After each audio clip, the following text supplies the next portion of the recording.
দাদা বাড়ি এসে মেয়ে তো আমার অনেক খুশি, একা একা হেঁটে বেড়ায়। তো আমি ওর পিছনে পিছনেই হাঁটতেছিলাম। মেয়ের বাবা বারবার বলে দিয়েছে তার মেয়েকে যেন একা না ছাড়ি, তার সাথেই যেন আমি সবসময় থাকি। আসসালামু আলাইকুম, সবাই কেমন আছেন? নতুন আরেকটি ভিডিওতে সবাইকে ওয়েলকাম করছি। একটা কথা কিন্তু অনেক আগে থেকে জেনে এসেছি, শ্বশুর বাড়ি নাকি শুধু ছেলেদেরই রসের হাড়ি, কিন্তু আমার কাছে মনে হয় আমার শ্বশুর বাড়ি মানে হচ্ছে আমার রসের হাড়ি। এখানে গেলে আমার যা খেতে মন চায় শুধু বলতে দেরি আছে, সেই জিনিসটা হাজির হতে একদমই দেরি নেই। আলহামদুলিল্লাহ আলহামদুলিল্লাহ। আমার শাশুড়ির 4 ছেলে, তো আমরা 4 যা একসাথে হলে অনেক বেশি আনন্দ হয়। রান্নাবান্না থেকে শুরু করে খাওয়া দাওয়া, ফুচকা পার্টি, ঘুরতে যাওয়া, আরো কত কি। এই তো মেয়েকে নিয়ে যেহেতু হেঁটে বেড়াচ্ছি, এখন ওকে বারবার বলতাছি চলো আম্মা চলো বাসায় চলে যাই। আমার শাশুড়ি মায়ের এক বাড়ি থেকে ঘুরে আসলাম, এখন আমরা যেই বাড়িতে থাকি ওখানেই চলে যাচ্ছি। আমার শ্বশুর বাড়ির এলাকাটা আমার খুবই ভালো লাগে, একদম শান্তশিষ্ট, কোনো রকম। মেয়ে ওই তো আমাকে রেখে দৌড়ে চলে যাচ্ছে আর আমি পিছন পিছন চলে আসছি। এরপর আমরা চলে যাব বাজারে। এই ভিডিওটি আমার আগের দিন করা ছিল,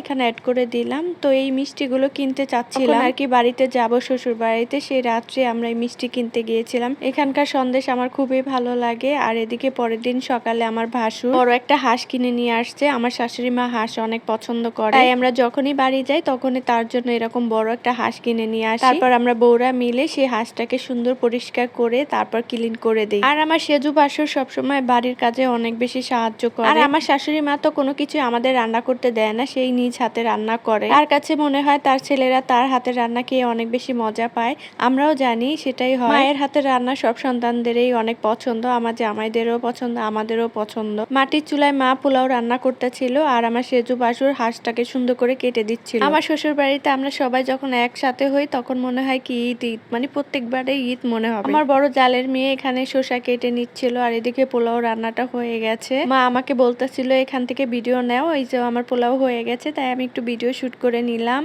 এই যে আম্মু হাঁসের মাংসটা চড়াই দিয়েছে, এখানে কিন্তু পানি উঠে আসছে, এই পানিটা শুষে গেলে অনেক সুন্দর কষিয়ে একদম ভুনা ভুনা করে হাঁসের মাংসটা মা রান্না করবে, খেতে কিন্তু অনেক মজা ছিল। আমরা এরপর খাওয়া দাওয়া করে কিন্তু বিকেল বেলায় ঘুরতে চলে যাব। তো আমার মায়ের হাতে রান্না কেমন লাগলো অবশ্যই বলবেন। এটাই ছিল ফাইনাল লুক হাঁসের মাংস। এরপর আমরা সবাই খেতে বসে গেছিলাম। এখানে আমার জালে ছেলে মেয়েরা বসে খাচ্ছিল আর আমার মেয়েটা তো পিছনে দাঁড়িয়ে ছিল, ও খাবে না। ওর আসলে কখন যে মুড চেঞ্জ হয় আর কখন যে মুড হয় খাওয়ার সেটা বুঝি না। আমার জালের মেয়েগুলো আপনাদের সবাইকে হাই দিয়েছে, অবশ্যই ওদের জন্য দোয়া করবেন।